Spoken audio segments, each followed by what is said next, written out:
Hi, my name is Michael and welcome to this week's full unofficial patch notes. I have a few words to say, but let's leave those till the end and get started with the patch. We start with ninja fixes for this week. Players can now select the respawn rate of instance God Wars dungeon bosses. No more world hopping. Players can now left click on the ogre bellows to fill them while next to a swamp. Also, swamp toads have now a bloat option as a left click.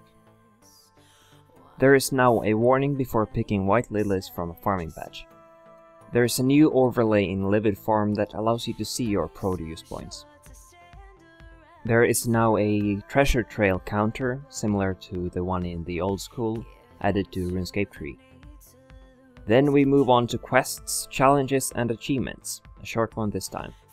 They have fixed the required combat level of NPCs to kill for the Mark II Combat Daily Challenge. Okay, so let's move on to skills, D&Ds and minigames. Balloons no longer appear outside the courtroom after winning a court case. A clue scroll where you had to twirl at the crossroads north of Remington has been fixed. The text for smithing an ironsmith's chestplate has been fixed. Some text on the Void Nightlander squires referencing out-of-date information has been reworked. A text alignment issue in the description of a smuggling job in player ports has now been corrected. There is a new tick box in player ports that allows you to hide unnecessary ship parts. The resource icons on the ship interface in player ports have been realigned. The background of the voyage interview in player ports has been corrected. The trader and the black marketeer now deal in new trade goods and resources. Curing deceased livids in Legacy no longer wipes the magic abilities tab until logout. The adventurer's log no longer displays the wrong amount of coins won from Treasure Hunter. Okay, so we have a few graphical fixes for this week. The member upsell pop-up no longer appears on pay-to-play worlds when clicking on challenges. Some graphical issues with the Aviancy override has been fixed. The Ice Asylum crystal no longer vanishes as the doors are opened in Demonheim. Then we have a couple of engine fixes and after that other fixes for this week. Let's start with engine fixes. A flip and mirror option has been added to the Twitch webcam options. There should now be fewer instances of being kicked to the login screen when attempting to change worlds. A fix has been applied for how some older graphics cards were handling graphics effects like bloom. Okay, so let's move on to other and the last patches for this week. The chance for monsters to roll on the super rare section of the rare drop table has been reduced. This impacts low level monsters the most. High level monsters will see little difference.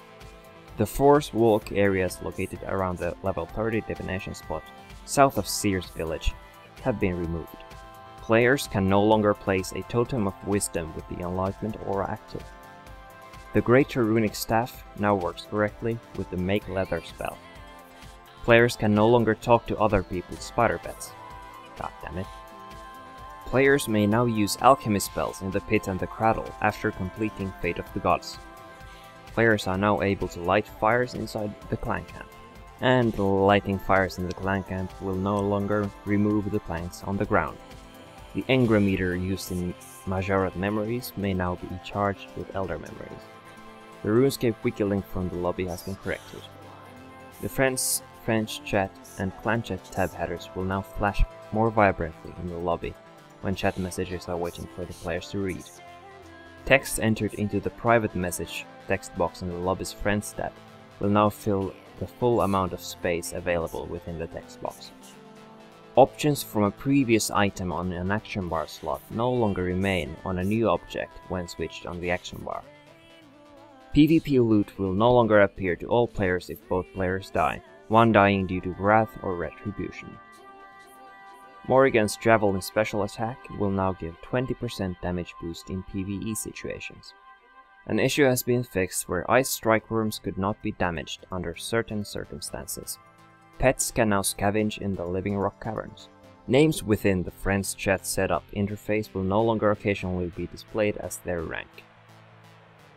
And last but not least, anticipation no longer causes channel abilities to be interrupted. Okay, so thank you for watching this week's patch notes. And now just a little bit information on this video.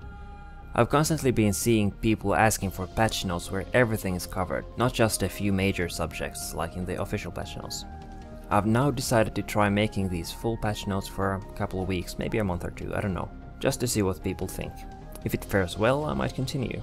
Making this patch notes video took quite some time though, so don't expect the video to come out in the same day as the patches. A more realistic view would be like within a day or two. Once again, thank you for watching, and remember, all ratings and comments are appreciated, and I hope to see you again soon.